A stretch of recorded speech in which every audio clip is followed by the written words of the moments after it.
question for you. Okay, I got an answer. What's it mean to you when someone has manners? Manners. So, I think if somebody has manners, really that just means that they are thinking about somebody else before themselves. Well, if somebody shows that they have manners, and it's, to me, I'm the recipient of their manners, I feel honored, and I feel respected, and I feel like they are not a selfish person.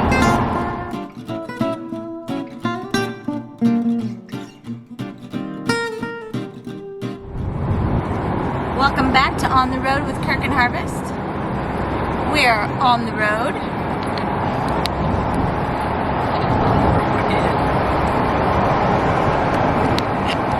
And today we are talking about manners, specifically with our children. And then also, I would define Southern manners as something that we don't know very much of, and so that we're learning and working on teaching our children, because we are currently in the South. Something that I've noticed about being here in the South and having folks just treat me with a little bit more respect,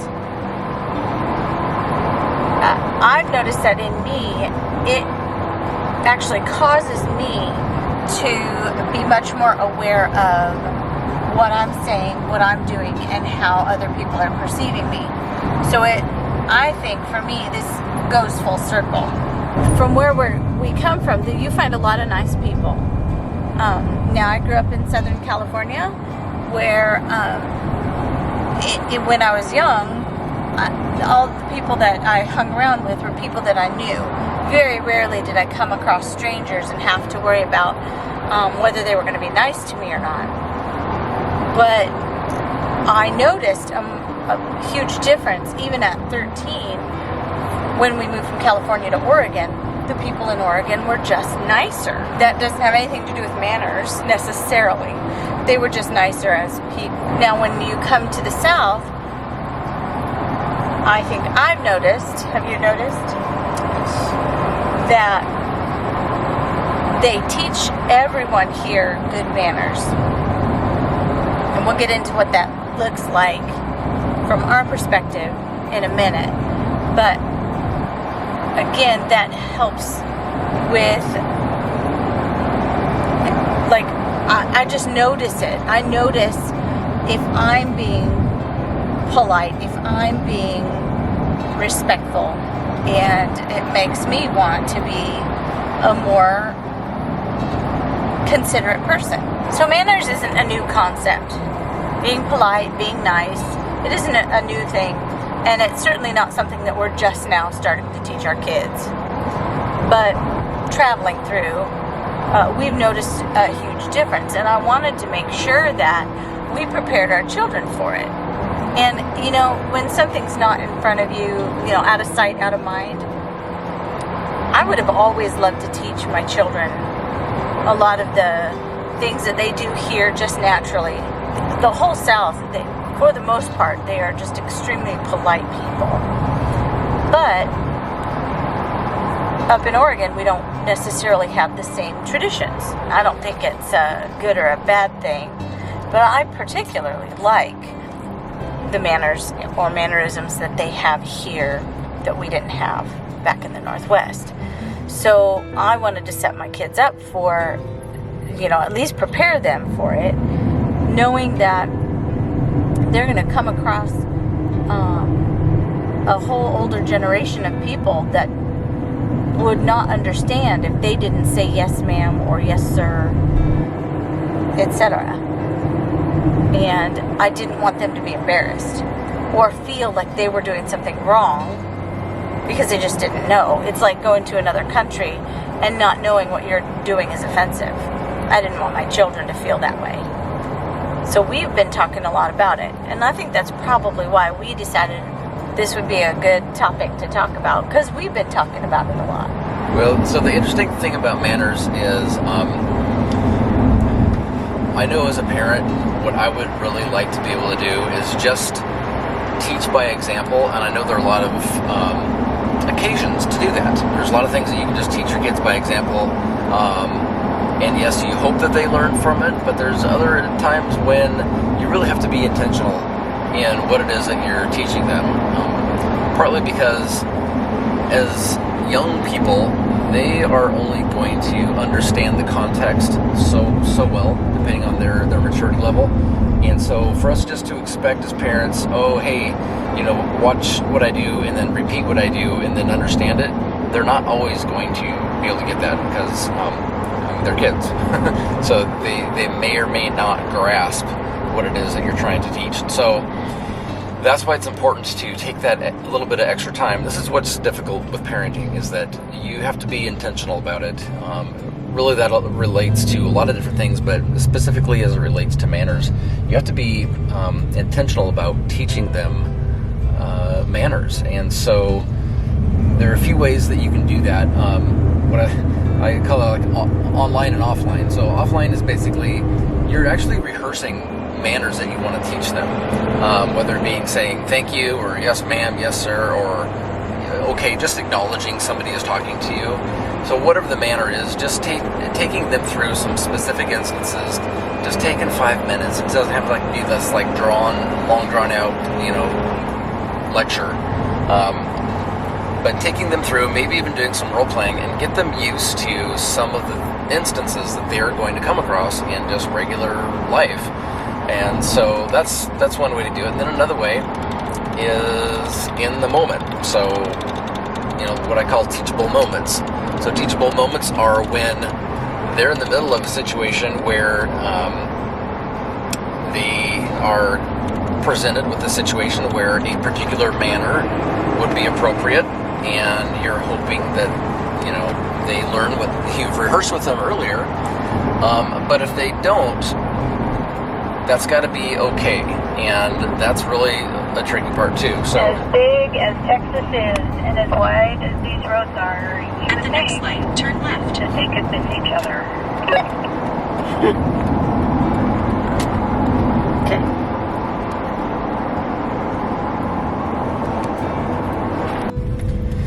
So one of the tricks as a parent is to be intentional. Then the other challenge is when you're in the moment and they don't get the manner right, like a real life situation, something goes wrong, take a slight right turn onto South they miss, they miss it for whatever reason. I think our natural reaction as parents is to overreact out of embarrassment because they should have done something but they didn't do it. Other people are probably watching. The expectation is that your children should get it right. That's what you think that they should do. And the unspoken expectation maybe is that other people watching you also think your kids should have got it right. And so because of that, you act out of embarrassment and overcorrect. And I've done it countless times as a parent. By no means am I an expert on this, but just being aware and realizing it's okay for your kids to mess up, but let that be a teachable moment where you can take them aside and just say, hey, here's how we would handle this particular manner, and let them learn from that through some positive training and reinforcement. If it becomes a negative thing and a punishment and a scolding, it's going to take a lot longer for them to learn that particular manner, and they're going to have a negative negative attitude associated with it, which is just going to be an uphill battle for them. So those are just a couple things that we've learned when it comes to parenting and teaching manners to kids. I think the other part of teaching manners to my kids is, for me, it's a heart issue. I really want my kids to be thoughtful. Be thoughtful of other people first, because that goes into their character. Because the flip side of learning manners is what's behind it. Is it something that's just a habit, and so you do it because you were taught how to do it, but that's not really what's going on in your heart. You're just kind of doing it for memory. Or is it something that you are actually For 69 doing with your kilometers, heart? continue So straight. are you holding the door open for somebody because you genuinely are choosing for them to go first? Because I think that when you're raising, especially young men, being super intentional about where their heart is for all of those things is important. We've got too many men these days who have no respect, no manners. And I want my children to be respectful. And the manners just come naturally because of that.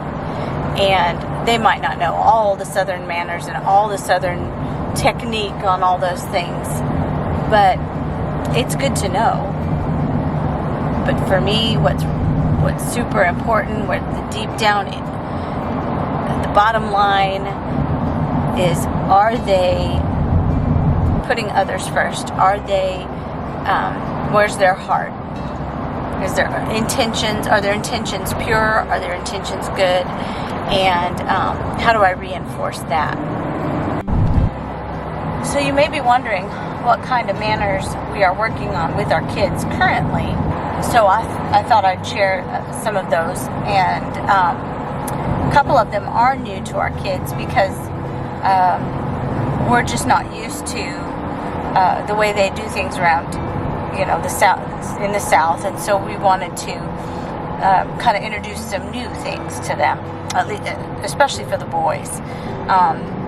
But what I noticed was that the girls, reciprocating some of that Southern hospitality and Southern manners is hard for them. A couple of the things that we're teaching our kids are always, obviously, you always say please and thank you. And we've been teaching that to them for I don't know how long. That's a hard one for a little kid to do if they're talking with a stranger. It's a little bit easier with family, although they might not want to. It's a little bit easier with family because family's familiar, and it's not as embarrassing to talk to family as it might be with a stranger. So obviously, always saying please and thank you. We're working hard at our boys having a nice firm handshake, and the other thing is looking at someone in the eye when you're talking to them. Boy, that's a hard one. It's hard for little people to do that, but I think that gives, especially a young person, confidence, and it shows the adult that they know what they're talking about, even if it's just a thank you or my name is, and doing that with eye contact. Also, another thing is apologizing. This is hard for my children to do with each other, but we reiterate it constantly. What that looks like is looking them in the eye, saying, I'm sorry for whatever I've done. They need to state what they've done, and then, will you forgive me? And I think those three elements in that statement is very, very important, not just a I'm sorry, because that always sounds disingenuous.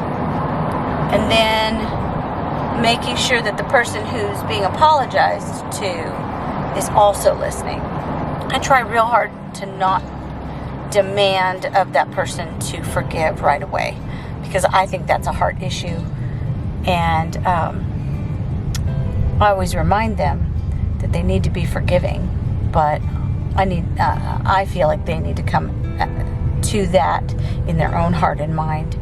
And when they don't, I also use that as a teachable moment for the person who offended, because I can tell that, if I've apologized to you and you haven't forgiven me, it hurts. So I always remind them, it doesn't feel good when someone doesn't forgive you, so make sure you're also a forgiving person. Another thing that's really, really important to me, and more so now that we're in the South, is acknowledgement that I've been talking to you. Seems easy, but especially for my boys. So here in the South, they say yes, ma'am, yes, sir, no ma'am, no sir. They use that. And I think that'd be delightful if they just picked that right up. But that's hard for them, so I don't necessarily expect it. However, when I'm talking to them, I do expect an acknowledgement. And I think the worst kind of acknowledgement is, or yeah. I hate those. So I request that my boys say, yes, Mom. And at the very least, okay. So that I know that they heard everything that I said to them. Occasionally, if I feel like they haven't been listening, I'll ask them to repeat what I just asked them to do. But for the most part, I want them to acknowledge with a yes, Mom, or an okay, Mom. I think that moving into a yes, ma'am, or yes, sir, it may not come in naturally to them. Now, if we lived in a place where there were a lot of people that did that, they might catch on a little bit easier, especially with maybe peers who do that. But I'm not necessarily expecting that. That's not where we come from here, in our own space. That's not where we come from. Now, I can do that for others because that's easier for me to adapt to, and I will demonstrate that for my kids, but I'm not necessarily expecting that from them today. They must do it. But they definitely can't answer me with a or a I don't like that. Don't do that to me. I think this one's really, really hard for me because it is so hard for me to maintain my own thoughts and to stay on track that when someone interrupts me, it's like completely can derail my thought process. So interrupting is another one where it's so hard for me. And I have a hard time with kids when they interrupt. I ask them that they say excuse me or pardon me or or wait. In turn, I have to be open to that. So, because my gut instinct is to say, not yet, you wait. I'm in the middle of a conversation. And a lot of times, I do say that. But I do have to make sure and get back to them. So, sometimes I'll say, hold that thought. Do what you can to hold the thought, because I'm talking to someone else. And that does help. There is a rule in my house, and I think they know, that if you interrupt with a question or a want, unless it's an emergency, that the answer is automatically no. So if I'm in the middle of a phone conversation or another conversation with another person, and they interrupt, then the answer is automatically no. They don't like that rule. They have found the no part of that to be pretty frustrating sometimes. So for instance, I can tell you one example off the top of my head. I was talking to somebody on the phone, and we were all getting in the car at the same time, and Adrian wanted gum, and I would have said yes, but he did not wait. He completely interrupted the conversation and he was persistent. Mom, Mom, Mom. And so I did not acknowledge him. I actually ignored him so that I could finish up the conversation. It was with a stranger, so it wasn't like I could just kind of correct him. Like if I were talking to my mom on the phone, I could have corrected him and my mom would have just waited. I was talking to somebody else, a professional of some sort. And so the moment I got off the phone, he heard my opinion on that. And he did not get gum. He was very upset. But I think he understood. And that's always been the rule. If you interrupt with a want, the answer is always no. Now, if it's a need, like, Mom, I have to go to the bathroom now, that's a little different. And that is up to me to respond to that appropriately. But if it's just a want, like a piece of gum, answer's no. And then interrupting a conversation just because you want to interject something is just rude and disrespectful. And we're really working hard on that. Something I didn't expect or anticipate, and I'm not sure why I didn't anticipate it. Maybe because it's not something that I feel like I struggle with. But what I noticed is my older girls receiving my younger boys' politeness and their attempts at being hospitable or have manners towards them. My girls have rejected it more often than I'd like for them to. And I find that very interesting. So I am also working on my young ladies as to be a good receiver of the young men in our lives, giving respect and them receiving it, if that makes sense.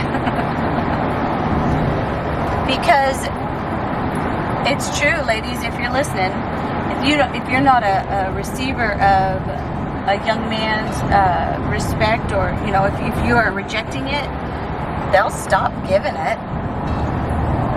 So be careful. You want someone to treat you with respect, then make sure you're a good receiver of that respect.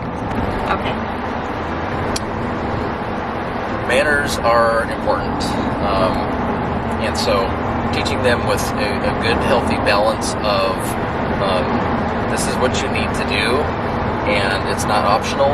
Balancing that with let's learn through this, let's figure this out together, and just teaching them with grace. I think kids in general will respond to that. It's not going to be an overnight thing. But I have noticed, and I know Harvest has too, even in our brief journey, our kids have been responsive to it, and they've responded well. And so, and I also appreciate the fact that we're already in an environment where it's easy to do that because it's around us everywhere. And so, hopefully, if you're, maybe struggling with your kids having good manners, being respectful.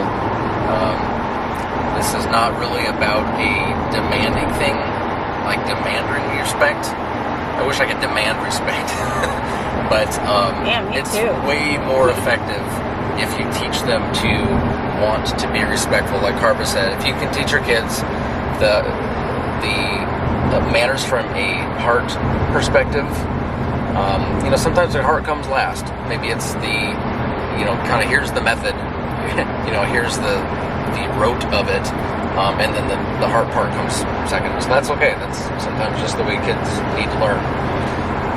But anyways, yeah, manners are important, and your life will be happy, and your children will be amazing, respectful young adults, which is sorely lacking in this world. And so if you teach them young, when they are older, they will have a much easier time in life.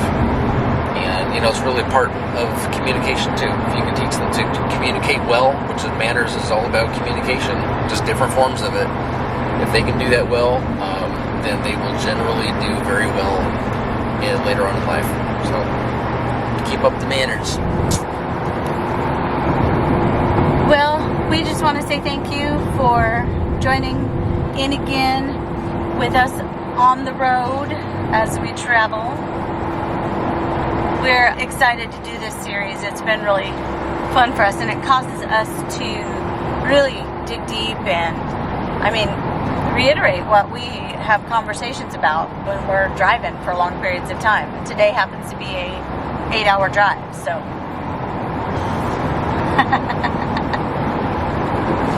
Well, tune in next week where we talk about, is this a house hunt or vacation? We will reveal that next time. Work or pleasure? Work or pleasure. All right. Thanks, guys. Blessings, and we'll catch you next time. Bye.